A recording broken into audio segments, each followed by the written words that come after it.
Kumpulan khotbah lama, selamat datang di saluran kami. Di channel ini, kami akan memperkenalkan Anda, khotbah-khotbah lama dan bermakna dari para pendeta dan pembicara terkemuka. Ini adalah pelajaran abadi yang tidak lekang oleh waktu dan menginspirasi hidup kita. Kumpulan khotbah lama ini dibawakan oleh Pendeta Gideon Hendra Pranata. Judul khotbah, Ciri Perkataan Iblis.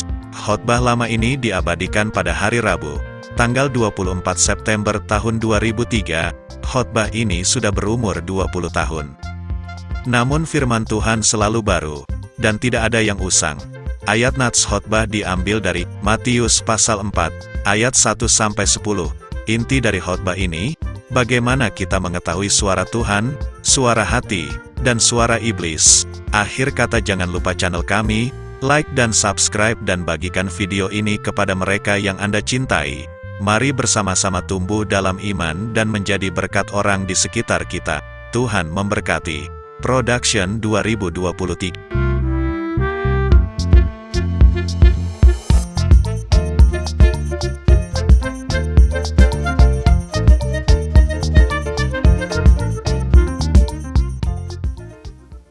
Puji Tuhan, shalom. Shalom. Puji Tuhan, saudara siap mendengar firman Allah? Amin. Puji Tuhan, saudara yang dikasihi Tuhan.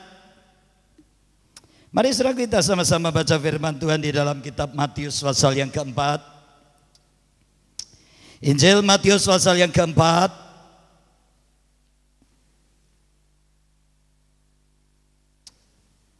Malam ini saya ingin membawakan firman Tuhan tentang ciri perkataan iblis.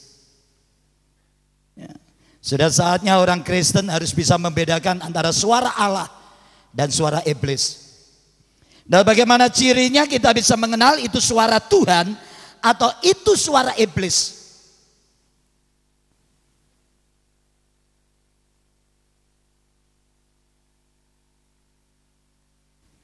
Kita baca pasal 4 ayat 1. Pencobaan di padang gurun. Maka Yesus dibawa oleh Roh ke padang gurun untuk dicobai iblis. Jadi kalau Tuhan Yesus ada dicobai, apalagi saudara dan saya. Amin. Pasti dia akan pernah luput dari yang namanya pencobaan dari iblis ini. Dan setelah berpuasa 40 hari dan 40 malam, akhirnya laparlah Yesus. Lalu datanglah si pencoba itu dan berkata kepadanya, "Jika engkau anak Allah, perintahkanlah supaya batu-batu ini menjadi roti." Tetapi Yesus menjawab, "Ada tertulis, manusia hidup bukan dari roti saja, tetapi dari setiap firman yang keluar dari mulut Allah." Kemudian iblis membawanya ke kota suci dan menempatkan dia di hubungan bait Allah. Lalu berkata kepadanya, "Jika engkau anak Allah, jatuhkanlah dirimu ke bawah. Sebab ada tertulis mengenai engkau, Ia akan memerintahkan malaikat-malaikatnya, dan mereka akan menatang engkau di atas tangannya, supaya kakimu jangan terantuk kepada batu." Lalu Yesus berkata kepadanya, "Ada pula tertulis, janganlah engkau mencobai Tuhan Allahmu." Dan iblis membawanya pula ke atas gunung yang sangat tinggi, dan memperlihatkan kepadanya semua kerajaan dunia dengan kemegahannya, dan berkata kepadanya, "Semuanya itu akan kuberikan kepadamu jika engkau sujud menyembah aku." Maka berkatalah Yesus kepadanya, "Enyahlah iblis, sebab ada tertulis, engkau harus menyembah Tuhan Allahmu, dan hanya kepada Dia sajalah engkau berbakti." Amin. Nah saudaraku, seringkali banyak orang Kristen tidak bisa membedakan bagaimana suara Tuhan dan suara iblis bekerja. Suara iblis berbicara di dalam hati manusia, saudaraku. Oleh sebab itu saya ingin katakan saat ini ada 3 macam suara yang seringkali berbicara di dalam hati kita. Yang pertama adalah suara Allah. Dan yang kedua adalah suara hati kita sendiri. Dan yang ketiga adalah suara iblis. Nah saudaraku, suara Allah dengan suara hati kita hampir sedikit perbedaannya.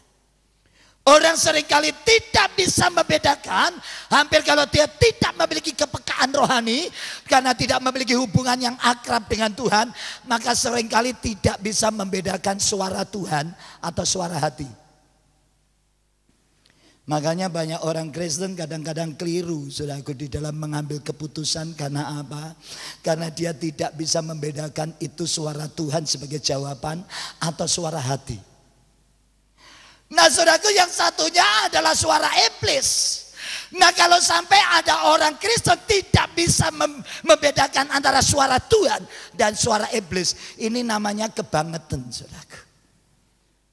Kalau ada orang Kristen tidak bisa membedakan, oh ini jelas aku tahu ini suara iblis, oh ini jelas ini suara Allah, sehingga aku yakin suara ini akan memberikan pertolongan di dalam hidupku.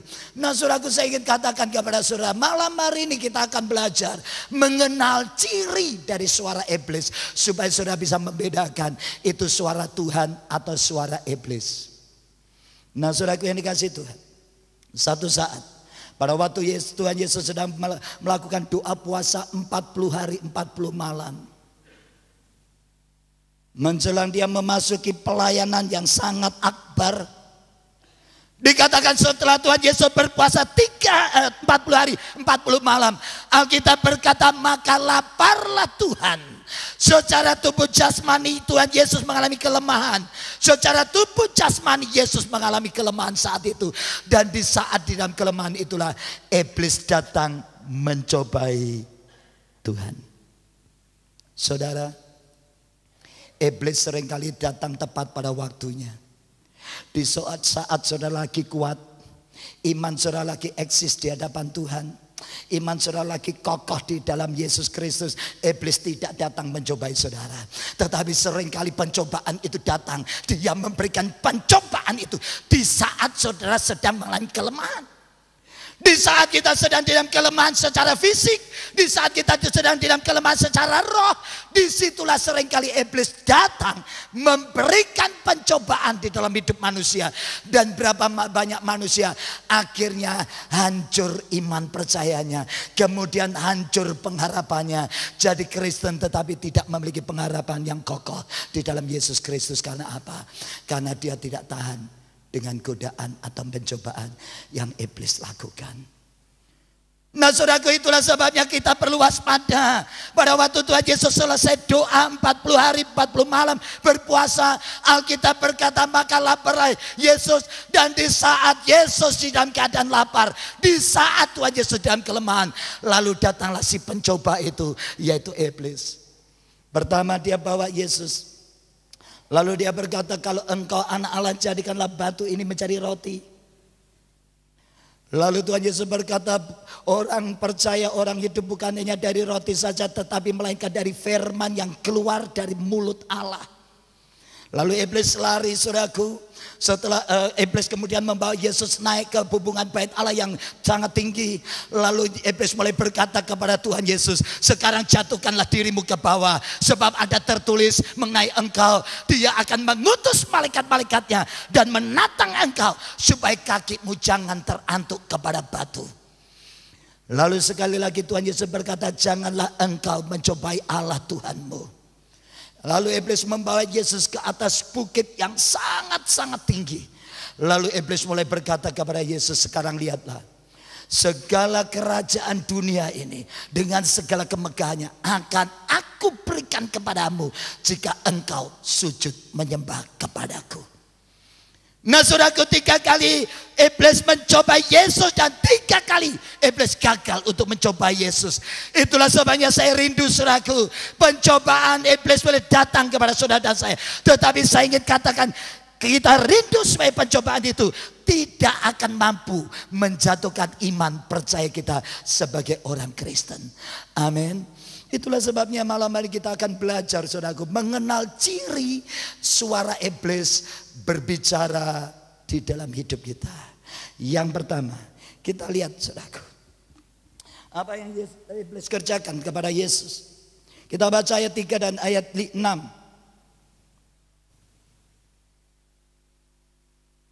Pasal 4 ayat 3 dan 6.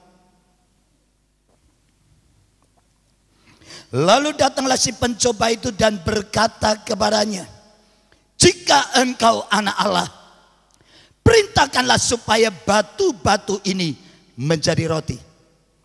Ayat 6. Lalu berkatalah iblis kepadanya, jika engkau anak Allah, jatuhkanlah dirimu ke bawah, sebab ada tertulis mengenai engkau, ia akan memerintahkan malaikat-malaikatnya dan mereka akan menatang engkau di atas tangannya, supaya kakimu jangan terantuk kepada batu. Saudaraku, inilah perkataan yang pertama yang iblis katakan kepada Yesus. Dan sampai sekarang iblis tetap berkata seperti itu di dalam hati saudara dan saya. Apa yang iblis katakan kepada Yesus, saudaraku? 2 kali iblis berkata kepada Yesus, jikalau engkau anak Allah, jadikanlah batu ini menjadi roti. Dan yang kedua, jikalau engkau anak Allah, jatuhkanlah dirimu ke bawah. Kenapa iblis berkata jikalau engkau anak Allah? Di dalam ayat ini, saudaraku, mengandung satu bukti bahwa iblis ragu-ragu dengan Yesus, bahwa Yesus itu anak Allah. Inilah yang iblis ucapkan kepada Yesus. Dia berkata, jikalau engkau anak Allah, jadikan batu ini menjadi roti. Jikalau engkau anak Allah, jatuhkanlah dirimu ke bawah. Nah, saudaraku, saya ingin katakan kepada saudara, sampai sekarang, dari dulu sekarang selama-lamanya, iblis seringkali meragukan keilahian daripada Yesus Kristus. Dia tidak percaya bahwa Yesus adalah anak Allah, Allah yang menjadi manusia. Padahal di dalam ayat sebelumnya, ayat 17 di dalam pasal yang ketiga, kita akan baca lebih dulu, saudaraku, ayat 16 dan 17. Dikatakan sesudah dibaptis, Yesus segera keluar dari air, dan pada waktu itu juga langit terbuka, dan ia melihat Roh Allah seperti burung merpati turun ke atasnya. Lalu terdengarlah suara dari surga yang mengatakan, inilah anakku yang kukasihi, kepadanya lah aku berkenan. Nah, saudaraku, di dalam ayat sebelumnya Tuhan Bapa di surga memproklamirkan siapakah Yesus sebenarnya. Setelah Yesus dibaptis, kemudian dia keluar dari air, saudaraku. Lalu dikatakan langit terbuka dan turunlah Roh Allah seperti burung merpati hingga di atas kepala Yesus, dan terdengar suara berkata, inilah anakku yang kukasihi, kepadanya lah aku berkenan. Saudaraku, Bapa di surga telah memproklamirkan atau menyatakan kepada dunia siapakah sebenarnya Yesus. Iblis dengar, dan setiap manusia yang ada di situ mendengar pengakuan daripada Allah Bapa tentang Yesus putranya ini. Tetapi kenyataannya, saudaraku, iblis tidak percaya bahwa Yesus adalah anak Allah. Itulah sebabnya dia berkata, jikalau engkau anak Allah, jadikan batu ini menjadi roti. Dan jikalau engkau anak Allah, jatuhkanlah dirimu ke bawah. Nah, saudaraku, yang pertama, iblis punya ciri, yaitu dia meragukan Yesus. Lalu sudah mulai berkata, apa kaitannya dengan saya, Pak Hendra? Kalau iblis meragukan Yesus, yang penting kan saya percaya kepada Yesus. Apa kaitannya dengan saya? Saya ingin katakan ada kaitannya, saudaraku. Sebab apa? Memang saudara dan saya percaya kepada Yesus Kristus itu, amin. Saya katakan baik, saudaraku. Tetapi berapa banyak orang Kristen seringkali di dalam kesusahannya, di dalam penderitaannya, di dalam doa yang tidak pernah dijawab oleh Tuhan, atau belum menerima jawaban. Seringkali banyak orang Kristen mulai meragukan tentang Yesus. Yesus di dalam kuasanya, Yesus di dalam kasihnya. Seringkali kita ragu-ragu, saudara. Dan saya ingin katakan kepada saudara, berapa banyak iman orang Kristen rontok di tengah-tengah persoalan. Dia tidak tahan dengan himpitan, dia tidak tahan dengan tekanan di dalam hidupnya. Dia sudah berdoa, minta disembuhkan, tetapi tidak mengalami kesembuhan. Dia berdoa minta diberkati tapi tidak ada berkat. Dia minta dipulihkan tetapi tidak ada pemulihan. Setelah mereka berdoa ke kanan ke kiri, minta ngisi formulir doa, minta didoakan hamba-hamba Tuhan. Tetapi pada waktu itu tidak ada mujizat. Seringkali iblis mulai berkata, buat apa kamu nyembah Yesus? Mana buktinya Yesus cinta kamu? Mana buktinya? Kalau dia itu berkuasa, kenapa orang lain ditolong, kamu tidak? Nah saudaraku, inilah yang diucapkan oleh iblis. Dan sampai sekarang saudaraku, iblis ingin membuat saudara dan saya mulai ragu-ragu tentang Yesus. Di saat saudara kekurangan, di saat saudara mulai tertekan dengan masalah, dan tidak adanya mujizat mulai terjadi di dalam hidup kita, dan tidak ada jawaban dari doa kita yang kita naikkan kepada Tuhan, terus terang banyak orang Kristen mulai goncang imannya, mulai ragu-ragu, apakah Yesus mengasihi saya? Saudaraku yang dikasihi Tuhan, satu hari saya diundang mendoakan seorang bapak yang kena stroke sudah 4 tahun. Pada waktu saya datang ke rumahnya, saya lihat dari wajahnya sudah tidak ada pengharapan. Dia terbaring, badannya kurus, tangan sebelahnya mulai kecil, dan kakinya sebelah juga mulai kecil. Pada waktu dia lagi kena stroke minggu-minggu pertama, bulan-bulan pertama, banyak pendeta hamba Tuhan doain, beri, ngasih semangat. Dia katakan, Om percaya doa pasti Tuhan sembuhkan. Dia yakin saudaraku disembuhkan. Tapi setelah ditunggu dan didoakan 4 tahun saudaraku, enggak sembuh-sembuh, makin parah. Jalan sudah enggak bisa, kakinya kecil karena sudah tidak bisa bergerak, syaraf-syarafnya sudah tidak bergerak, tangannya juga mengecil saudaraku. Pada waktu saya datang, dia rasanya tidak senang didoain saudaraku. Karena apa?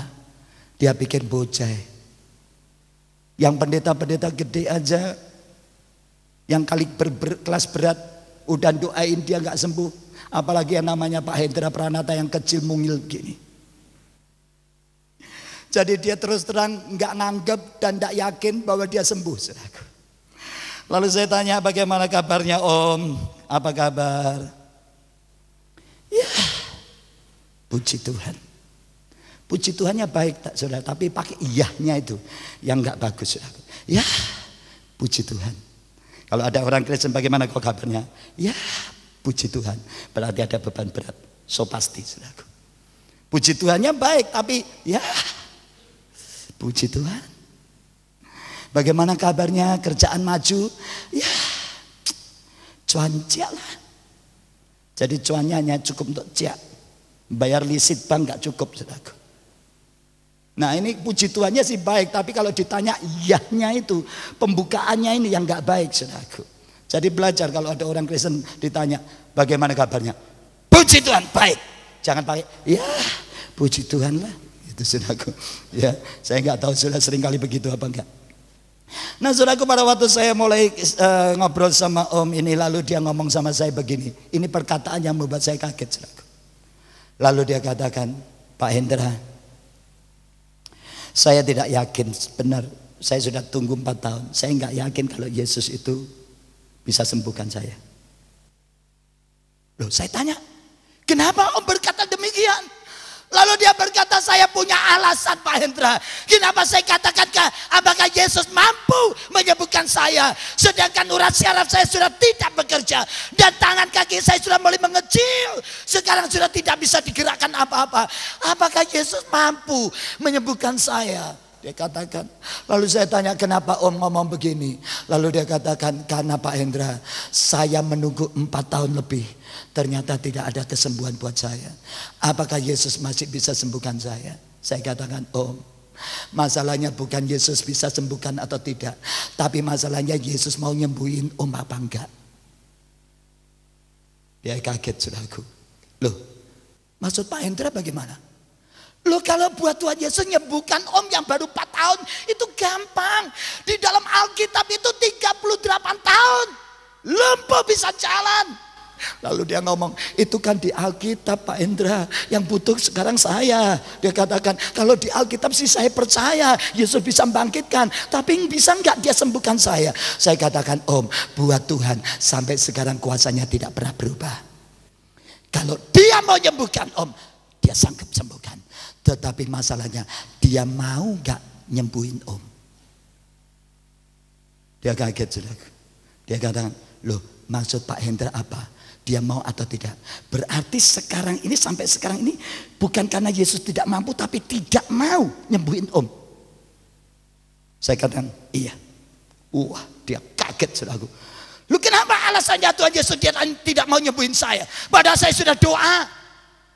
Nah, saudara perhatikan. Hari ini saya ingin katakan kepada saudara, mungkin ini ada satu terobosan teologi yang mungkin saudara akan bingung. Saudaraku, mungkin saat ini sudah mulai bingung, saudaraku, apakah Yesus sanggup tidak menyembuhkan saya? Tetapi hari ini urusannya bukan masalah Tuhan Yesus tidak sanggup atau sanggup, tetapi yang membuat alasan hari ini saudara bisa membuat Yesus mau tidak menolong saudara. Nah, bagaimana rahasianya Yesus mau menolong saudara dan saya? Kita lihat, saudaraku. Ya, kita lihat. Di dalam kitab Markus pasal 9. Saudara perhatikan, ada satu dialog yang menarik antara seorang ayah yang membawa anaknya sakit kepada Yesus. Dan perkataan ini persis dengan Om yang sudah mulai putus asa ini. Kita baca Markus pasal 9 ayat 20 mulai kita baca.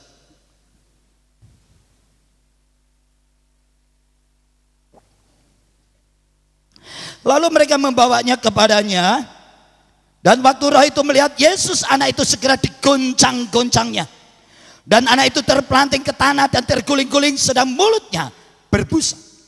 Lalu Yesus bertanya kepada ayah anak itu, sudah berapa lama ia mengalami ini?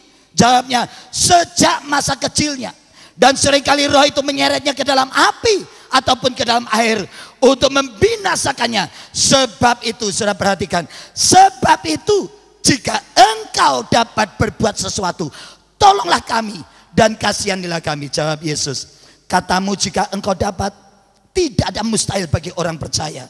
Segera ayah anak itu berteriak, aku percaya, tolonglah aku yang tidak percaya ini. Ketika Yesus melihat orang banyak makin datang berkerumun, ia menegur roh jahat itu dan dengan keras katanya, hai kau roh yang menyebabkan orang menjadi bisu dan tuli, aku memberitakan engkau keluarlah daripada anak ini dan jangan memasukinya lagi.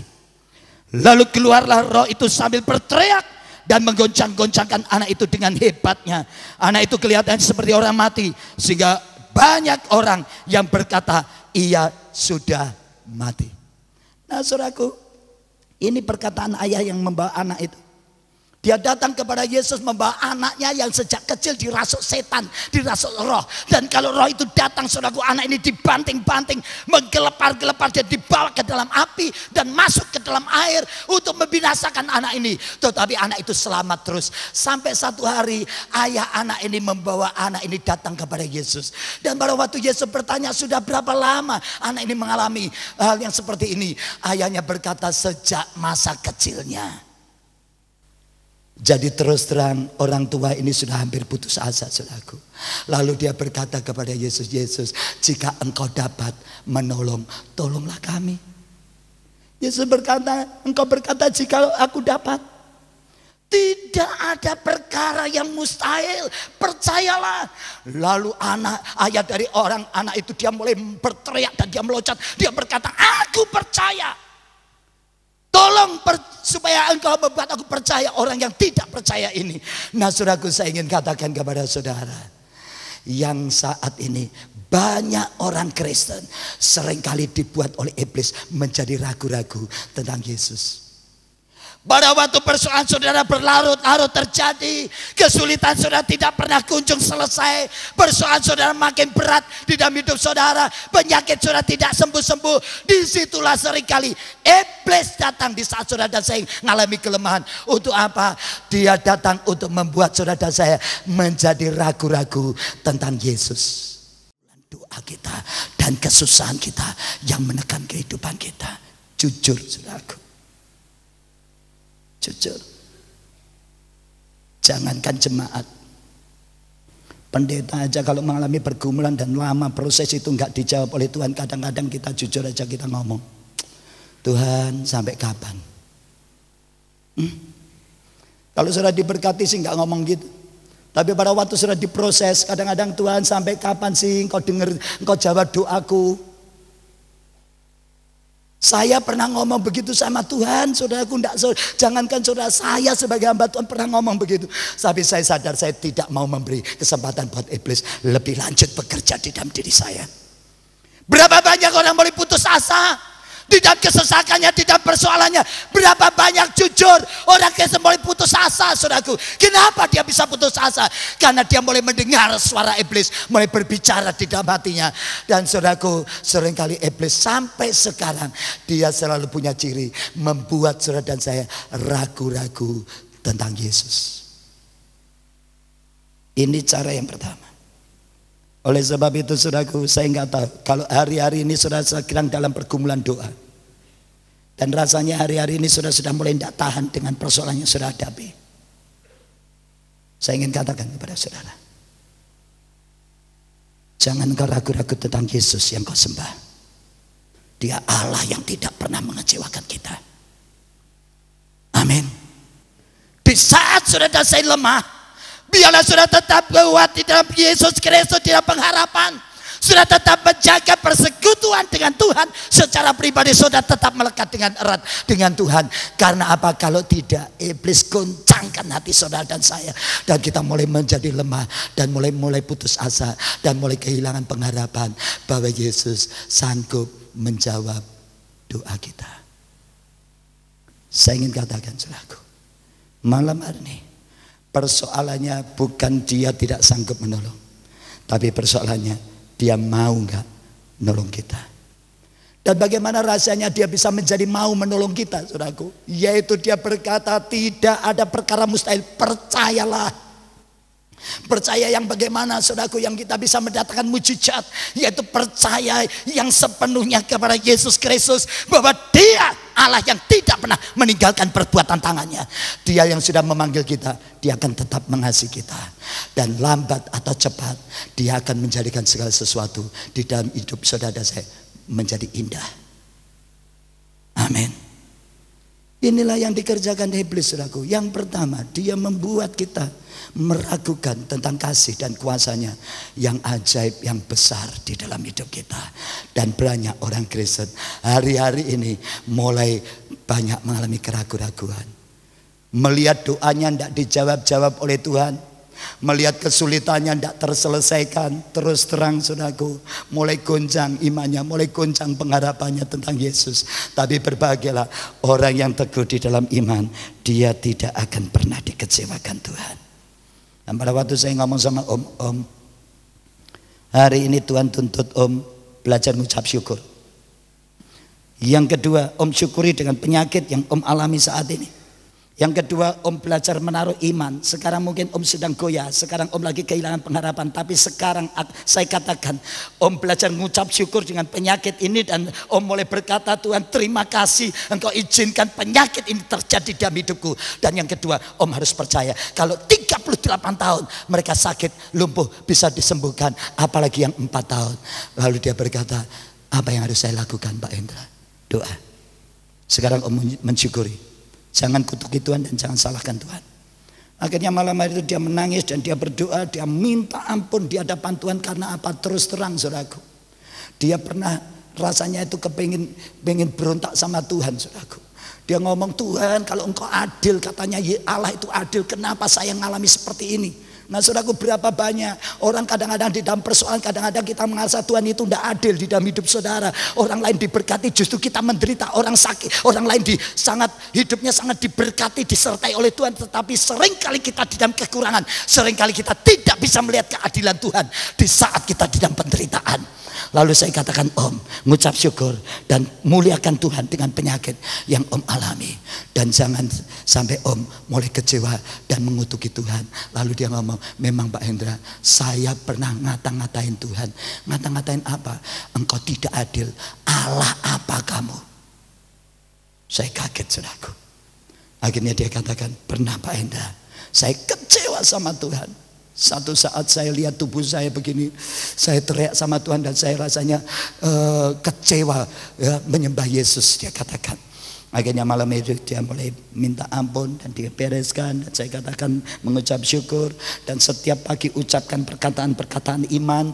Om harus berkata, Om, pagi ini aku lebih baik dari kemarin. Pagi ini aku lebih baik dari kemarin. Dan sejak saat itu saudaraku, setiap hari, setiap pagi dia bangun, dia mulai berkata, Tuhan, aku tahu hari ini lebih baik dari kemarin. Hari ini lebih baik dari kemarin. Hari ini lebih baik dari kemarin. Hari ini lebih baik dari kemarin. Dan apa yang terjadi saudaraku, setelah sekian bulan saya datang lagi, saya kunjungi dia saudaraku. Apa yang terjadi? Dia ngomong sama saya, dia lagi duduk di kursi roda, dia menghadap ke matahari karena setiap pagi harus dipanaskan saudaraku sama istrinya. Dan istrinya kadang-kadang juga putus asa saudaraku. Dia ngomong sama Tuhan, Tuhan kalau sembuh ya sembuh, kalau mati ya mati cepetan. Lo jujur saudaraku, istrinya pernah ngomong sama saya, Pak Hendra kadang-kadang saya, waduh Pak, sudah terus terang saya ini, ya kalau suster dapat bayaran Pak, mandiin dapat bayaran, saya nggak dapat bayaran tambah kadang-kadang ngamuk ngomel katanya begitu. Jadi kadang-kadang sudah Tuhan, aku nggak kuat, ambilin aja, udah suami gua udah nggak kuat, aku lihat begini. Nah saudaraku, kadang-kadang istri bisa ngomong seperti itu. Anak juga bisa ngomong seperti itu saudaraku. Oleh sebab itu saya ingin beritahukan, kalau hari ini iblis mulai mengguncangkan hati saudara, membuat saudara dan saya ragu-ragu, apa yang terjadi saudaraku? Iman kita akan rontok di tengah jalan. Pada waktu satu pagi saya datang ke rumahnya, saya tanya, Om, shalom, shalom, bagaimana Om? Ya puji Tuhan. Sudah sembuh Om? Belum. Tapi saya sekarang lain Pak Hendra. Hati saya tidak tertekan, saya tidak kecewa, saya tidak nyalain Tuhan. Saya belajar mengucap syukur dan saya mulai bisa menerima kenyataan di dalam hidup seperti ini. Itu kunci pertama, menerima dengan pengucapan syukur. Itu tidak gampang saudaraku. Tetapi dari situlah awal mujizat itu terjadi di dalam diri Om itu saudaraku. Satu hari saya lihat dia sudah bisa berjalan dengan biasanya krek yang kaki 3 itu. Sekarang krek 1. Lalu saya tanya bagaimana Om hari ini? Ya puji Tuhan Pak Hendra. Sekarang saya sudah mulai belajar berjalan di rumah sakit RKZ. Setiap minggu 3 kali saya harus terapi. Saya dituntun, di sini ada palangan begitu. Saya mulai diajar jalan katanya. Dan dia mulai bisa berjalan meskipun tidak mujizat langsung sembuh. Tangannya langsung gede. Enggak saudaraku. Proses lama, tetapi dia melihat campur tangan Tuhan luar biasa. Hatinya tidak lagi tertekan dengan penyakit yang dia alami, tetapi hatinya mulai bisa mengucap syukur kepada Tuhan. Dari ucapan syukur itulah terletak kekuatan di dalam hidupnya untuk menghadapi proses penyakit yang dia alami. Dia bisa mulai menghadapi. Dan dari situlah Tuhan mulai melatih imannya, mulai tumbuh dan mulai tumbuh. Dari iman yang bertumbuh, penyakit mulai berkurang. Dan satu saat dia mulai bisa berjalan pelan-pelan saudaraku. Ya, pertama dia takut jatuh, tapi lama-lama mulai berjalan. Meskipun hari ini dia tidak bisa berjalan seperti saya secara normal saudaraku, tapi dia sudah mulai bisa berjalan pelan-pelan saudaraku. Dan di situ dia mulai berkata pada saya, Pak Hendra, sekarang saya lihat ternyata Tuhan tetap mengasihi saya. Kasep Om, sejak dulu Tuhan itu mengasihi Om, saya katakan. Nah saudaraku yang dikasihi Tuhan, yang pertama, iblis membuat kita menjadi ragu-ragu tentang Tuhan. Yang kedua saudaraku,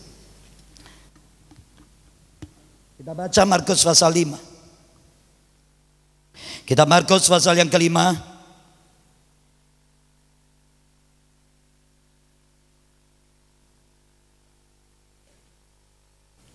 Kita baca ayat yang ke-35 sampai dengan ayat 37.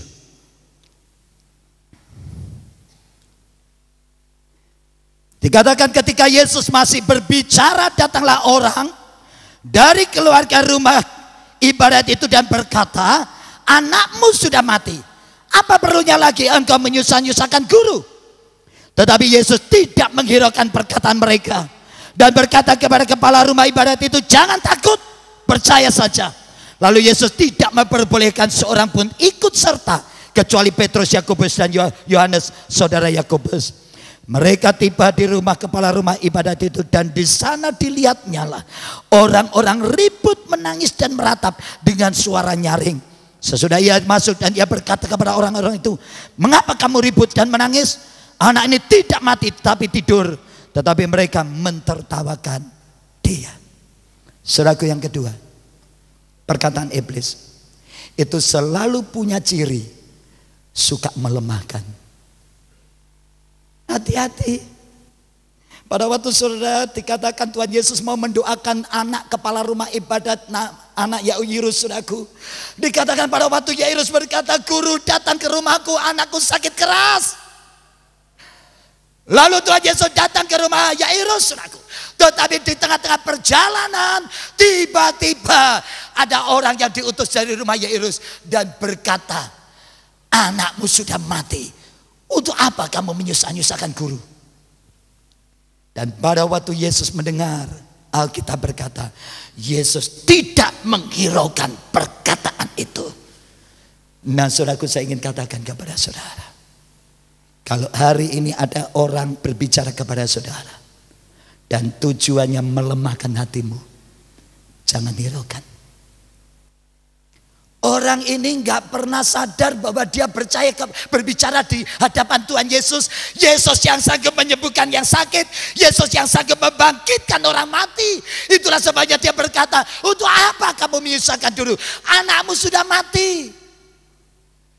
Dan pada waktu Tuhan Yesus mendengar perkataan itu, dia berkata kepada Yairus, jangan takut, percaya saja. Nah, saudaraku, saya ingin beritahukan, ini perkataan orang Kristen adalah perkataan orang Kristen itu selalu mengandung penghiburan dan kekuatan bagi orang lain. Makanya saya ingin katakan, saudaraku, jangan ada orang Kristen kalau ngomong suka melemahkan orang lain. Kalau ada orang Kristen yang ngomongnya suka melemahkan orang lain, saudaraku, itu tandanya itu bukan bersumber dari Yesus Kristus. Karena apa? Karena Tuhan tidak pernah melemahkan kita, tetapi dia memberi kekuatan, dia memberi semangat bahwa di dalam percaya dan tidak takut akan terjadi mujizat. Amin. Nah, saudaraku, saya ingin katakan, siapa saja kadang-kadang bisa dipakai iblis, kata-katanya melemahkan, saudaraku. Jangan nanti kalau saudara besuk orang sakit, lalu orang sakit itu kepingin didoakan, tapi saudara orang yang besuk ini pulang, dia tambah gak bisa tidur, stres. Sebab apa? Pada waktu besuk orang yang sakit, bukan kata-katanya membangun, tapi justru menakutkan. Cik, hati-hati loh, Cik. Iki loromu iki kayak wakdeku loh.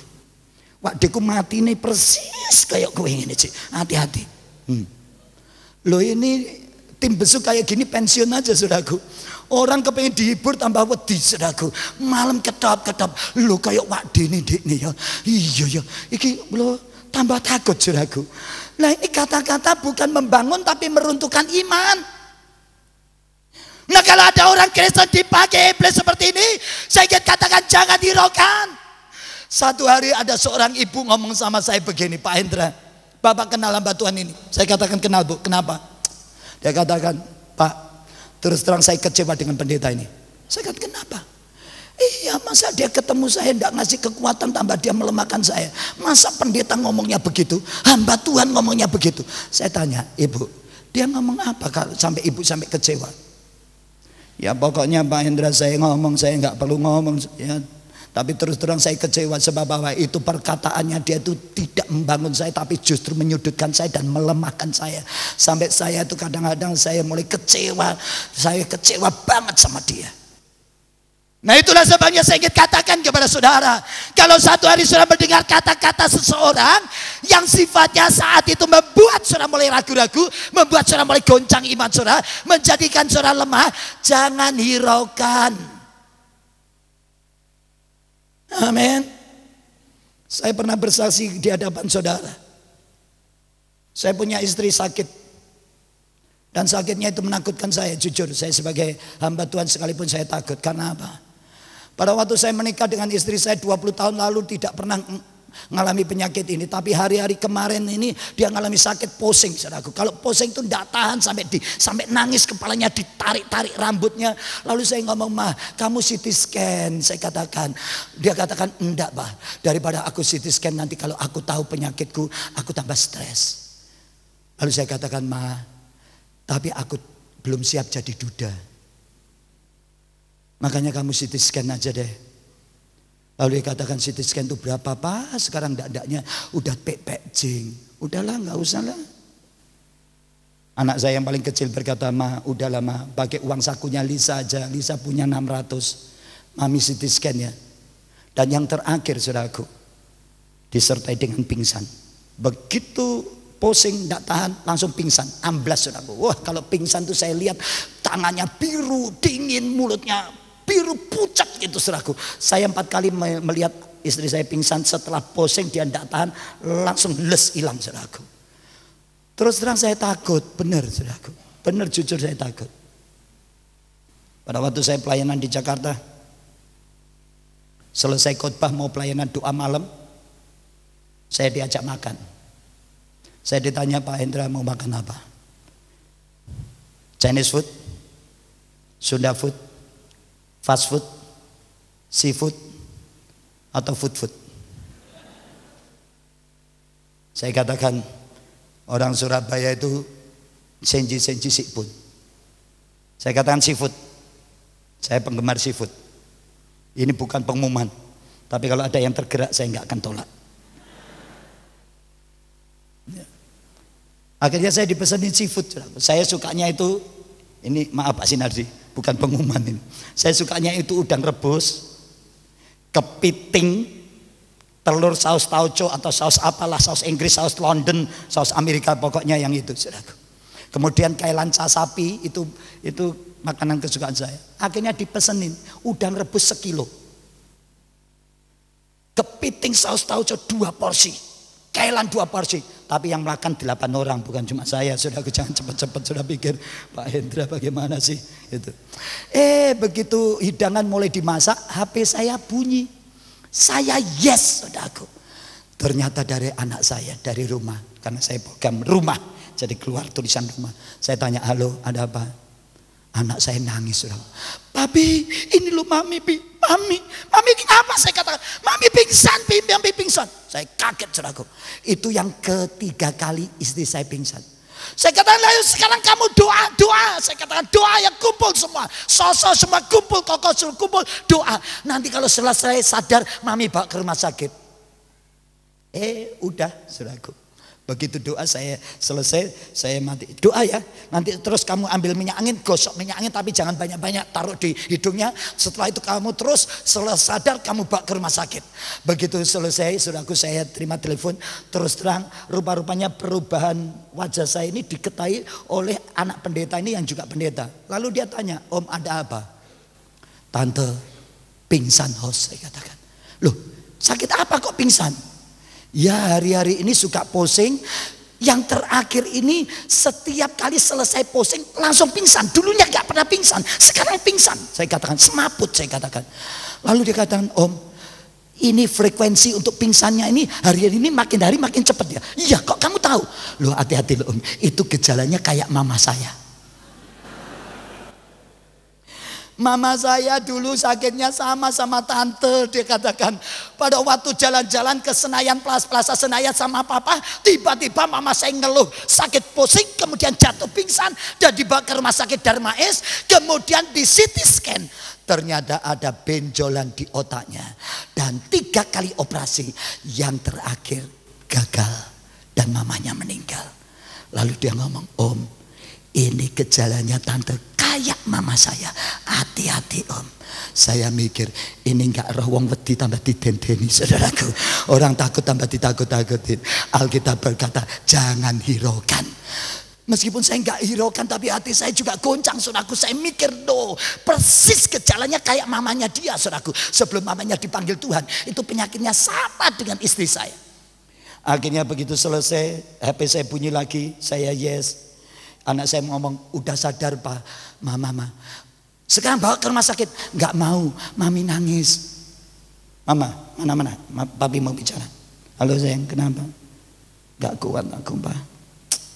Kamu kalau bisa pulang deh. Waduh, bagaimana pulang? Itu Kemis, Minggu masih khotbah 4 kali. Saya katakan, udahlah doa ya. Saya katakan, aku tetap mendukung kamu di dalam doa. Dia katakan, aku tidak kuat. Ojo sih, aku belum siap. Saya katakan gitu, saudaraku. Begitu selesai, saudaraku, saya masuk ke toilet. Saya mau khotbah apa Tuhan? Hati saya goncang. Kata-kata itu anak pendeta ngomong, itu persis kayak mama saya, Om, hati-hati Om, gitu, saudaraku.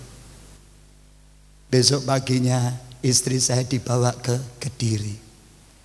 Menantu saya kakaknya seorang dokter di Kediri, dan dia berkata, tolong ngomong sama mama mertuamu, ini ada dokter syaraf dari Amerika, 2 orang datang ke rumah sakit baptis, ajak ke Kediri. Akhirnya istri saya, Pak aku tak ke Kediri ya, periksa ya Bubung, ada dokter ini gratis. Nah sing gratis ini cepetan saudaraku. Saya kata oke, pergi diperiksa sama dokter syaraf. 2 dokter syaraf dari Amerika berkata, Ibu, kami sarankan Ibu harus CT scan. Jalan satu-satunya untuk melihat dengan pasti Ibu sakit apa. Tapi dokter ini berkata kepada kakak daripada menantu saya, dia berkata, ada tumor di otak kepala istri saya. Istri saya semalam nangis terus, saudaraku, di kamar hotel. Jemaat bingung, kirim tukang pijat diurut. Ya wong badannya yang diurut, yang sakit kepalanya kok diurut badannya. Istri saya tetap nangis, saudaraku. Dia telepon saya, telepon terus sampai besok pagi harus CT scan. Dia CT scan terus, tak pantau dengan handphone terus, saudaraku. Sampai dia katakan, Pak doa ya, ini aku sudah mau masuk ruang ronsen. Doa ya Pak. Iya wis, tenang, kamu doa aja. Kamu tolak di dalam nama Tuhan Yesus perkataan-perkataan yang kamu membuat kamu lemah. Kamu tolak dalam nama Yesus. Masuk CT scan. Sore saya telepon, bagaimana Ma? Ya ini aku mau ke rumah sakit ngambil hasilnya ronsen. Lalu ke rumah sakit baptis. Begitu sampai ke rumah sakit baptis, itu film diperiksa. Dokter berkata, aneh. Ternyata menurut ronsen CT scan, tidak ada benjolan di otak, di kepala istri saya. Tetapi dokter berkata, yang membuat ibu pingsan dan ibu sakit kepala, itu karena otak ibu makin hari makin mengecil. Istri saya telepon sama saya, Pak, puji Tuhan nggak ada tumor. Tuh kok lemes? Tapi apa Ma? Otak saya mengecil. Itu yang membuat saya sakit Pak. Saya pusing Pak, aku nggak kuat sampai pingsan. Ini membuat karena otak saya itu mengkeret. Saya mikir lepas dari mulut singa masuk mulut buaya, saudaraku. Oh, saya mulai goncang hati saya dan saya menangis, saudaraku, pada waktu saya dengar. Ini perkataan yang melemahkan hati saya, saudaraku. Sebab apa? Terus terang sebagai hamba Tuhan, saya tidak siap menghadapi kenyataan seperti itu. Dan saya katakan, Ma, doa. Saya sebagai hamba Tuhan tidak bisa berbuat apa-apa. Akhirnya selesai pelayanan Senin pagi, saya meluncur pulang ke rumah. Saudaraku, ke Surabaya, bukan meluncur naik pesawat maksudnya, saudara. Kemudian sampai di rumah, hari Kamis, istri saya sehari tidak bisa beraktivitas, saudaraku. Dari pagi dia mengeluh pusing dan tidak bisa bangun dari tidur. Dan pada waktu itu saya lihat dalam keadaan lemah pucat. Saudaraku, sehari nggak bisa bergerak apa-apa di kamar dan dia sakit. Malamnya ada persekutuan doa di gereja. Saya tanya, Ma, kamu datang gak ke persekutuan? Enggak ya Pak ya, aku di rumah aja ya, gak kuat aku. Ayo toh, kita ke gereja cari Tuhan. Saya katakan, jemaat udah datang, ayo berangkat yuk. Tak gendong atau tak tuntun? Enggak lah Pak ya, udahlah ayolah ke gereja yuk. Kita doa aja di gereja. Akhirnya dia dengan badan yang lemah turun dari tempat tidur. Saya gandeng ke gereja. Untung gereja saya dengan rumah saya cuma terpaut 2 rumah. Saya gandeng. Akhirnya begitu sejak mulai masuk di gereja sampai selesai persekutuan, dia cuma bersandar di dinding begitu dalam keadaan lemah, saudaraku. Pada waktu saya memuji Tuhan bersama dengan jemaat, kami lagi mau menyembah, Tuhan ngomong sama saya, sekarang bangun berdiri. Aku memberi kamu otoritas. Apa yang kamu ikat di dalam namaku di bumi akan terikat di surga. Dan apa yang kamu lepaskan di bumi akan terlepas di surga. Sekarang bangun, tumpang tangan buat istrimu. Saya mikir, saudaraku, selama ini saya tidak melihat karunia kesembuhan. Tapi pada waktu saya mulai taat, saya mulai bangun dari tempat duduk saya lihat istri saya lihat tertidur, nahan sakit, saudaraku. Dia gini. Akhirnya saya bangun berdiri dan saya dekatin dia, saudaraku. Pada waktu saya tumpang tangan, dia agak kaget, saudaraku. Jadi pada waktu saya tumpang tangan, saya katakan di dalam otoritas yang Yesus berikan kepadaku, apa yang aku ikat di bumi di dalam nama Yesus akan terikat di surga. Dan apa yang aku lepaskan di bumi akan terlepas di surga di dalam nama Yesus. Sekarang di dalam nama Tuhan Yesus Kristus, aku ikat kuasa sakit pengecilan otak ini. Demi nama Yesus saya katakan berhenti. Dan saat ini aku lepaskan kuasa pilur Yesus Kristus menyembuhkan kamu. Demi nama Tuhan Yesus. Karena aku tahu tubuhmu bukan tempat penyakit. Tapi tubuhmu adalah bait Allah yang kudus. Di mana roh Allah diam di dalammu. Dalam nama Yesus aku memberkati engkau. Akhirnya Tuhan menyuruh doakan semua jemaat yang hadir. Saya doakan satu-satu. Kemudian saya duduk.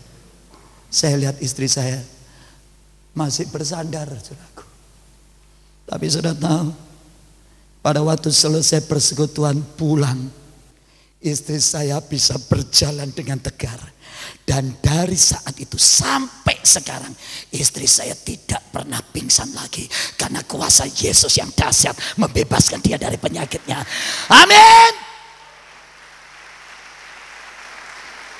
Dan saya bangga dengan Yesus yang saya sembah. Saya bangga dengan dia, saudaraku. Sebab apa? Kuasanya tidak pernah berubah.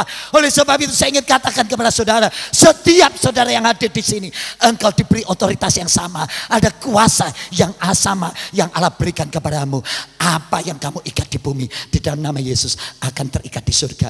Dan apa yang kamu lepaskan di bumi akan terlepas di surga. Dan saya katakan kepada saudara, saya bersaksi di dalam nama Yesus. Sampai sekarang istri saya tidak pernah pusing dan pingsan lagi.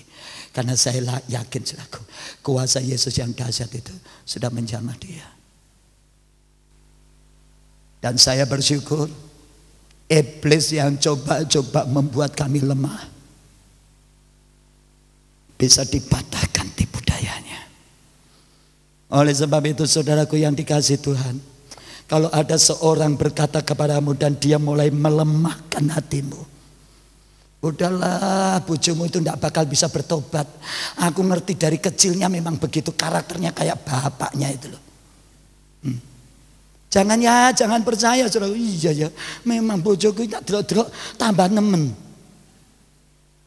Saudara tahu tambah nemen? Saya ingin katakan kepada saudara, setiap perkataan yang melemahkan hati dan iman saudara, saudara tolak di dalam nama Yesus. Dan saudara jangan percaya. Karena apa? Hanya Yesus yang dapat melakukan perkara-perkara yang ajaib di dalam hidup saudara. Amin. Yang ketiga, saudaraku, perkataan yang ketiga, kita kembali kepada Matius pasal 4.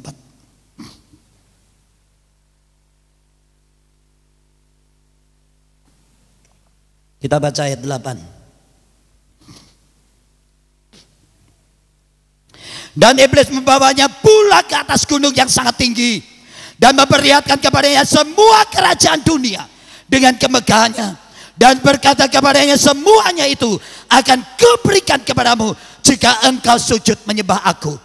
Maka berkatalah Yesus kepadanya, enyalah iblis, sebab ada tertulis, engkau harus menyembah Tuhan Allahmu, dan hanya kepada dia sajalah engkau berbakti. Yang ketiga, saudaraku, perkataan iblis sampai sekarang, dia berbicara kepada dunia bahwa dia adalah jawaban. Dia berkata berkata kepada dunia bahwa dia sanggup menjawab kebutuhan manusia. Manusia butuh apa? Kalau datang kepada iblis yang menyembah kepada setan, iblis bisa lakukan, saudaraku. Dan saudara percaya, hari-hari ini terus terang saya ingin katakan kepada saudara, kalau saudara lihat media massa, media elektronika sekarang ada di dalam genggaman iblis, saudaraku. Oleh sebab itu gereja perlu bangkit. Anak-anak Tuhan harus bangkit memerangi pekerjaan iblis ini. Sebab apa? Hari-hari ini dia sedang menguasai media massa untuk memproklamirkan bahwa iblis itu dahsyat. Saudara kalau lihat film di televisi, suka nonton film. Saudara, tayangan-tayangan itu semua berbau mistik. Dendam nyi pelet, dendam nyi blorong, jin and jun, tuyul and bayul. Tujuannya apa? Untuk mengubah image manusia bahwa iblis itu tidak semuanya jahat. Ada iblis yang baik. Tidak semua jin itu jahat, ada jin yang baik. Nah saudaraku, saya ingin katakan kepada saudara, sedikit demi sedikit pikiran manusia diubahkan untuk tidak antipati dengan setan, saudaraku. Hati-hati. Itu dunia elektronik. Sekarang media massa. Saudara kalau beli pos kota, Surabaya itu memo. Saudara baca lembaran terakhir, saudara akan ketemu yang namanya Ki Brojo Musti, Ki Mangku Bumi, Ki Mongku, Ki Broto, Ki. Nanti iklannya, saudara membutuhkan perubahan nasib, cinta ditolak, dukun bertindak. Datanglah kepada kami. Kami bisa memberikan jawaban kepada Anda. Belum lagi iklan yang di bawahnya. Ada wanita-wanita cantik pakai bikini. Pendeta lihat aja kelilipan. Dia berkata, call me 0809 sekian. Mari kita berbincang ria. Saya pernah mendoakan seorang pemuda di Jakarta yang setiap malam terikat dengan call me ini, saudaraku. Dan saudara tahu, semalam bisa habis pulsa 600.000, 500.000 setiap malam. Apa sih ini sih? Ternyata dia itu diajak dialog, ngobrol-ngobrol masalah seks sampai orang itu mencapai puncaknya, selesai game. Pulsanya di total semalam bisa sipek lakpek jing. Orang yang kesepian, orang yang takut berzina dengan pelacur, tapi dengan pembicaraan ini dibawa kepada satu pembicaraan di dalam hubungan seksual. Saudara tahu? Dan dia berkata, Pak Hendra, tolong doakan saya Pak, saya ini terikat dengan roh ini. Dan setiap kali saya dibawa kepada bayangan pemikiran untuk berbuat zina bersetubuh dengan kata-kata, disertai dengan desisan-desisan katanya. Itu yang membuat saya tertekan Pak. Saya tidak melihat blue film, tapi saya dengan dialog ini, saya merasakan seolah-olah saya main dengan perempuan ini. Dan itu terus terang Pak, membuat saya tertekan karena apa? Saya harus mengeluarkan kocek cukup gede, dia kata setiap malam. Akhirnya pada waktu saya doakan saudaraku, ternyata ini kaum ini seperti ini. Ini pekerjaan iblis. Belum lagi Anda ingin jodoh, kontak Suara Fortuna 0809 100.000. Ada lagi dokter suara. Lihat getaran suara Anda, maka tahulah nasibmu bagaimana mujur atau malang melintang. Lo orang Kristen jujur ada yang berani tanya. Di sini sih nggak ada yang ngaku gitu saudaraku. Amin. Tapi kalau ada mau ngangkat tangan takut sama Bu Nani, ditengking isang guling-guling saudaraku. Tapi saya ingin beritahukan, dunia di dalam penguasaan iblis menawarkan jasa. Dia bisa memberikan perubahan nasib, dia bisa memberikan jodoh, dia bisa memberikan pertolongan, kesembuhan hari ini. Kalau sudah lihat hari ini Minggu, acara minggu di televisi. Saya hari-hari ini sedang bergumul. Benar-benar lagi memerangi roh yang ada di media elektronik ini. Sebab apa? Sekarang kalau minggu bukan mimbar agama Kristen tok, tapi ada pengobatan supranatural dengan doa. Tidak tahu waskita riki atau apa, tapi sekarang ini lagi ditayangkan setiap minggu pagi jam 8. Itu channelnya cari sendiri. Minggu sehari orang ke gereja dilihatkan mujizat yang dikerjakan si bapak ini, si bapak anu, saudaraku. Nah kalau gereja kehilangan kuasa, pendeta tidak ada kuasa, maka banyak orang Kristen akan lari mencari pertolongan kepada iblis. Karena apa? Kalau gereja tidak ada kuasanya, maka banyak orang Kristen akan lari cari pertolongan kepada iblis. Hari ini hati-hati, saudaraku. Satu hari di gereja kami di Kediri. Pada waktu saya khotbah, saya lihat ada jiwa baru, saudaraku. Seorang bapak umurnya kira-kira 50-an lebih, rambutnya gondrong. Akhirnya begitu selesai kebaktian, saya kasih salam. Tuhan memberkati, Tuhan memberkati, Tuhan memberkati. Akhirnya dia keluar, saudaraku. Lalu saya tanya, tinggal di mana Pak? Oh tinggal di Patimura Pak. Boleh nggak saya kunjungi Bapak? Oh dengan senang hati kalau Bapak mau mengunjungi saya. Akhirnya saya besuk dia. Sekarang dia jadi jemaat. Pada waktu saya datang, dia lagi jemput anaknya sekolah. Saya ngobrol sama istrinya. Begitu dia pulang, dia tanya, oh Pak Pendeta, udah lama. Baru saya katakan. Akhirnya ngobrol-ngobrol, saya tanya pekerjaannya dia. Lalu saya tanya, kerja apa sekarang? Lagi ngerjain apa? Oh Pak, saya supplier. Wah, saya pikir ini supplier alat-alat listrik atau onderdil itu saudaraku. Dia katakan supplier. Wah dia pengusaha dong. Lalu saya tanya, supplier apa? Saya Pak Hendra, ya saya mau ngomong malu sama Bapak. Sebab ini kerja kecil-kecilan. Oh enggak usah malu saya katakan. Anda supplier apa? Saya supplier alat-alat perdukunan. Kaget saudaraku. Lo maksud saudara ini alat-alat perdukunan itu apa saya katakan?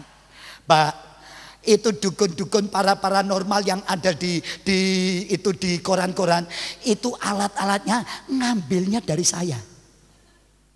Belinya dari saya. Loh, apa aja saya katakan?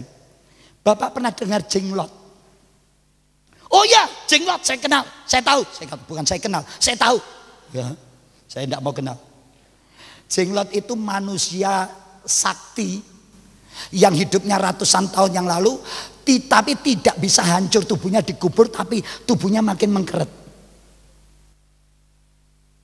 Iya saya katakan ya itu anak saya dan istri saya lihat di Delta Plaza itu bayar goceng satu orang itu kalau masuk dibuat sama paranormalnya itu suasananya itu suarem kayak dukun. Nanti ada menyanyi, ada bau kembangnya.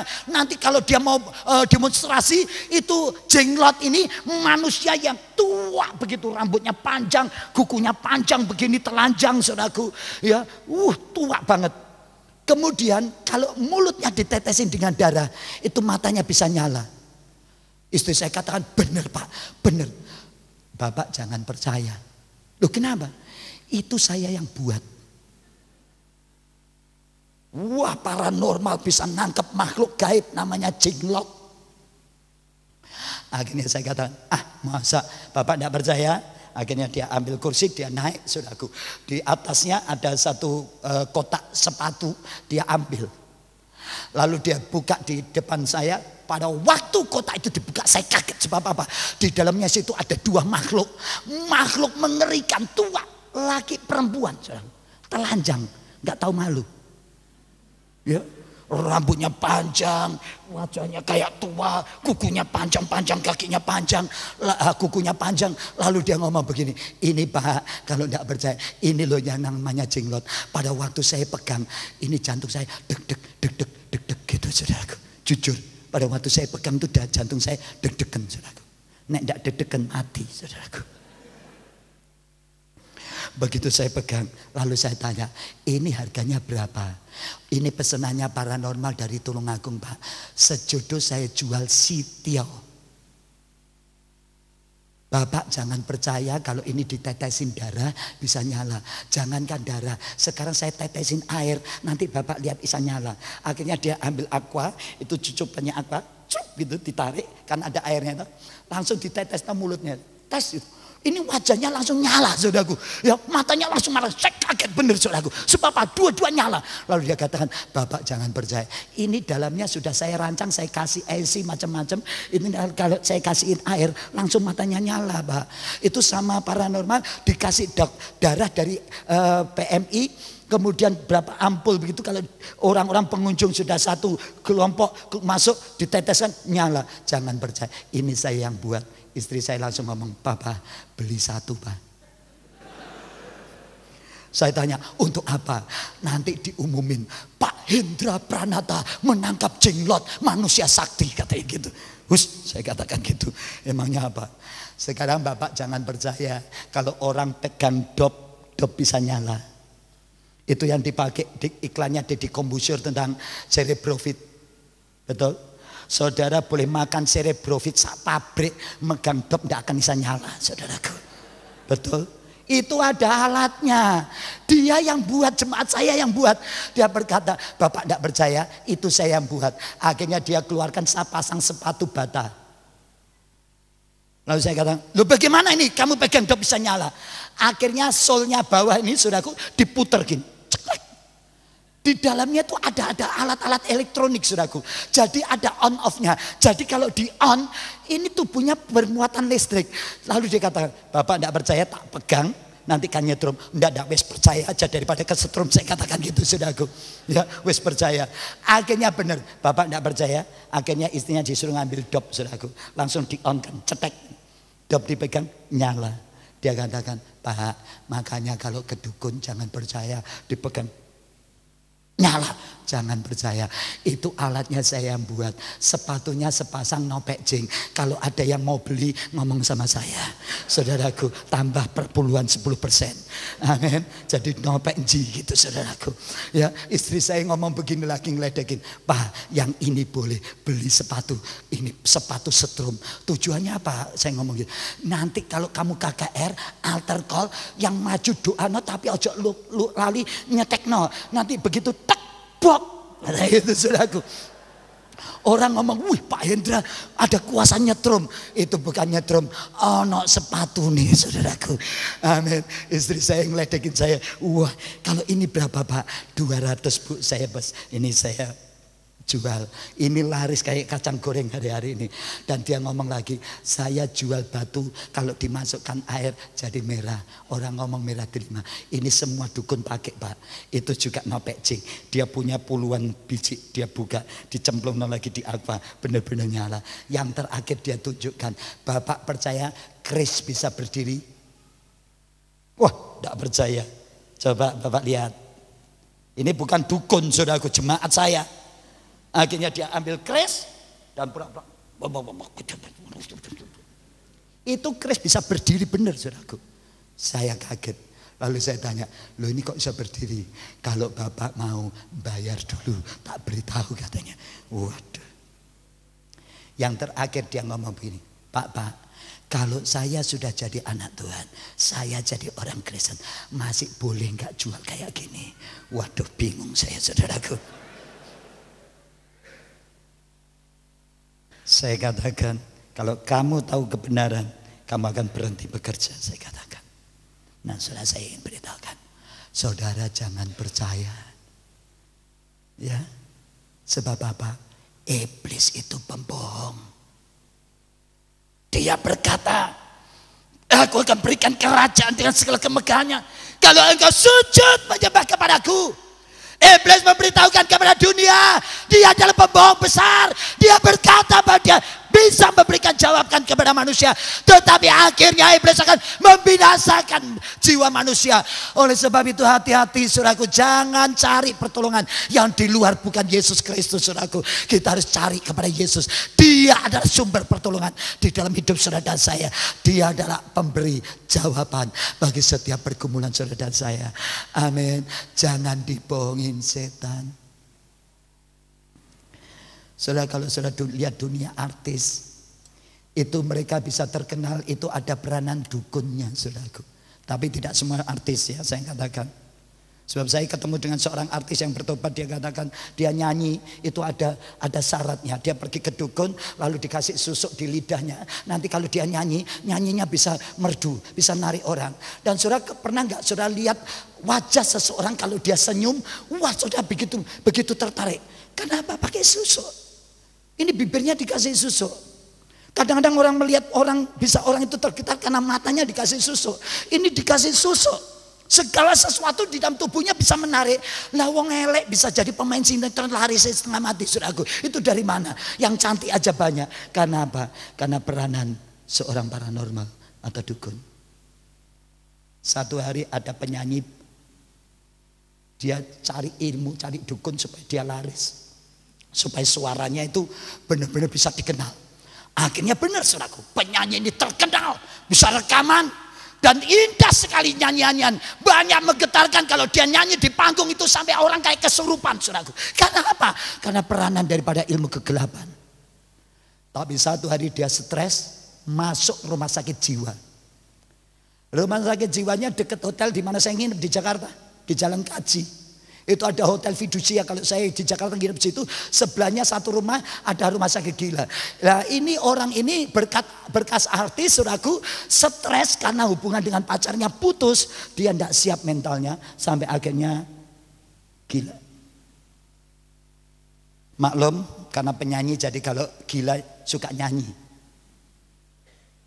Satu hari setelah 2 minggu diobati di rumah sakit jiwa ini, saudaraku, satu hari dokternya lihat, wih, dia nyanyi, saudaraku. Sambil tiduran begitu dia nyanyi. Bila bulan bisa ngomong. Waduh. Ini dokter ini mau kencing ke belakang, saudaraku. Dia lihat, wih, pasiennya udah nyanyi. Nyanyinya benar, berarti sudah mau sembuh. Akhirnya dia ke belakang. Tapi begitu dia balik, ternyata dia lirik. Ini penyanyinya tengkurap. Nyanyi.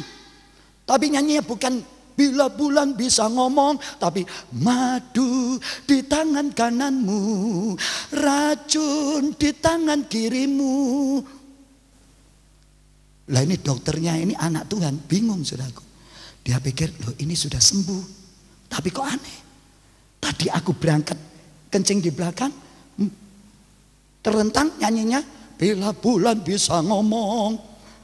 Sekarang dia kembali tengkurap, saudaraku. Lalu dia ketuk.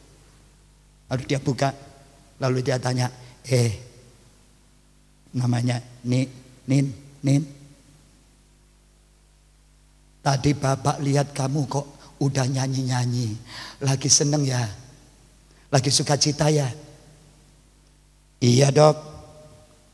Loh tapi kok aneh? Tadi kamu nyanyi, waktu om bapak ke belakang nyanyi, kamu terlentang nyanyi.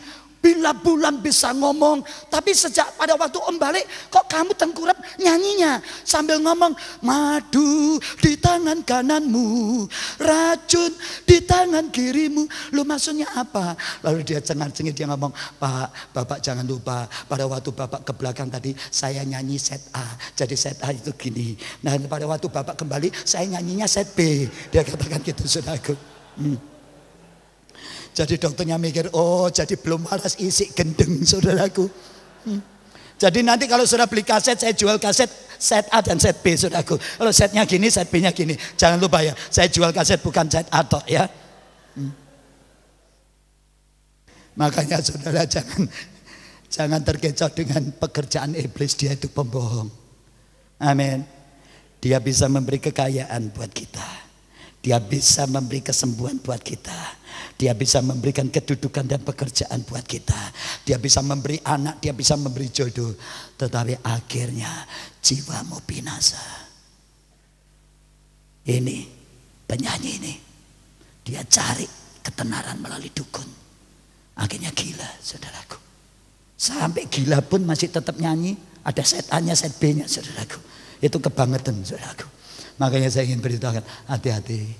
Amin. Di dalam segala kesesakan saudara, di dalam segala persoalan saudara, ingat bahwa Yesus adalah jawaban satu-satunya yang terindah di dalam hidup saudara. Dan di dalam dia tidak ada kebohongan. Amin. Yang terakhir 2 menit. Kita baca lagi ayat 8 dan 9.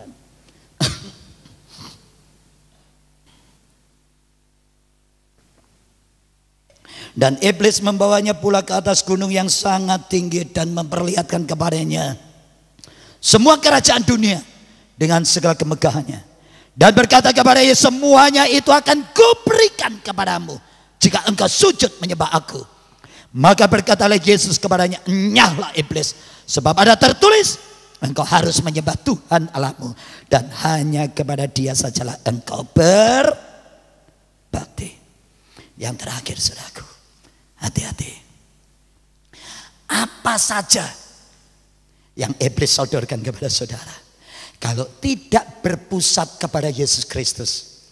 Apa saja yang ditawarkan oleh teman saudara, apa saja nasihat yang diberikan kepada sahabatmu, kalau semuanya tidak bersumber kepada Yesus Kristus, saudara jangan hiraukan. Sebab apa? Segala sesuatu yang tidak bersumber kepada nama Yesus Kristus dan tidak memuliakan Tuhan, itu bukan berasal dari Kristus. Oleh sebab itu saudaraku, kalau ada saran, kalau ada pendapat, kalau ada perintah yang bersifat membuat saudara tidak tunduk dan tidak taat kepada firman, itu bukan dari Tuhan. Ini ciri iblis saudaraku. Jadi kalau saudara dinasihatin, nasihat saudara tidak memuliakan Tuhan, tidak akan membawa saudara dan saya memuliakan Tuhan. Mungkin saudara berkata, alah Ci, kamu sembahyang pirang tahun, bojo kayak gitu, wis cerai wis, mumpung isek enom golek neh. Ini nasihat bukan dari Tuhan. Kalau dari Tuhan, Tuhan kita tahu apa yang telah dipersatukan oleh Allah tidak boleh diceraikan oleh manusia. Amin. Saya baru melayani doakan seorang pengacara. Dia ngomong sama saya begini, Pak Hendra, saya ini sebagai pengacara, saya banyak membela perkara, tapi hidup saya nggak pernah sejahtera. Saya kaget sudah. Lalu saya tanya, loh kok bisa begitu? Makanya itu Pak Hendra, saya dalam kesulitan terus gak pernah hidup enak. Loh, kamu pengacara, orang terkenal, orang segan sama kamu. Apa selama ini kamu melakukan kesalahan di hadapan Tuhan? Kesalahan apa Pak? Lalu saya doa, Tuhan ngomong, ada satu perkara yang dia sering kali lakukan, yaitu menangani kasus perceraian. Lalu saya tanya sama dia, sejak Anda jadi pengacara, persoalan apa yang paling mudah Anda selesaikan? Yang bersifat perdata. Lalu dia katakan, jujur Pak, setiap bulan minimal saya menangani kasus perceraian 10 orang. Dan itu terus terang Pak, kasus perceraian ini paling mudah dan paling enak buat saya. Sebab udah persoalannya mudah, duitnya masuk. 10 kasus perceraian setiap kali di Surabaya dia selesaikan.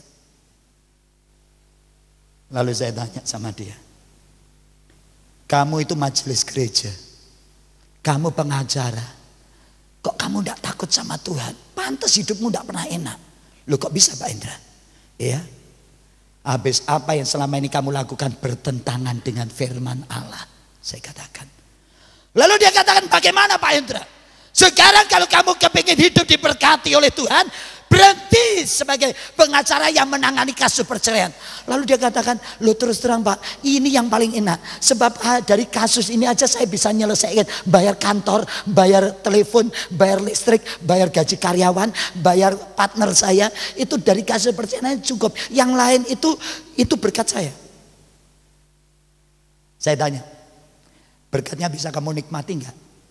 Justru ini Pak masalahnya. Saya katakan, firman Allah berkata di dalam Alkitab, saya bukakan ayat. Terkutuklah orang yang menyalahkan orang benar dan membenarkan orang salah. Pada waktu dia baca saudaraku, dia kaget. Sebab apa? Selama jadi majelis tidak pernah tahu ayat itu. Dikatakan terkutuklah orang yang menyalahkan orang benar dan membenarkan orang salah. Dan saya ingin beritahu, ini pekerjaan pengacara yang perlu hati-hati. Kalau di sini ada pengacara, hati-hati ya. Saya baru berbicara di antara pengacara di Jakarta. Dan saya ingin katakan kepada saudara, berapa banyak kadang-kadang demi uang Orang menghalalkan segala sesuatu, tapi dia lupa dia akan kehilangan sesuatu dari Tuhan yang lebih berharga. Dan akhirnya dia berkata, Pak, hari ini juga saya akan janji, semua kasus perceraian akan saya tolak. Saya katakan, kamu diberkati Tuhan. Dan benar saudara, mulai hari itu dia tolak kasus perceraian. Dan bahkan hari-hari ini dia cerita sama saya, setiap kali orang mau cerai, biasanya langsung ditanggapi cerai, benar-benar cerai. Udah, karena apa? Alasannya yang paling enak itu sudah tidak cocok. Dan akhirnya justru sekarang ini dia dipakai Tuhan, yang tidak cocok dicocokkan. Sebab bapak kasus perceraian itu ngadep sama orang tuanya, saudaraku, ke pengacara. Dan selalu diakhiri doa. Satu hari saya ke kantornya, dia lagi doakan, ada suami istri nangis-nangis di kantornya, di lantai 2, saudaraku. Ternyata selesai begitu saya tanya bagaimana. Dia katakan, ini Pak kasus mau cerai, tapi Tuhan mau ingin supaya mereka berdamai. Dan akhirnya hari ini dia dipakai Tuhan sebagai penengah. Dan sejak saat itu profesinya sebagai seorang pengacara dan sebagai penasihat hukum hari ini diberkati oleh Tuhan. Makanya saya ingin beritahukan saudaraku, hati-hati dengan perkataan orang, nasihat orang yang tidak membuat saudara sujud menyembah Tuhan, tetapi justru membuat menentang Tuhan. Hati-hati saudaraku, itu bukan suara Tuhan. Tuhan memberkati saudara. Mari kita tunduk kepala dan mampir di Dia.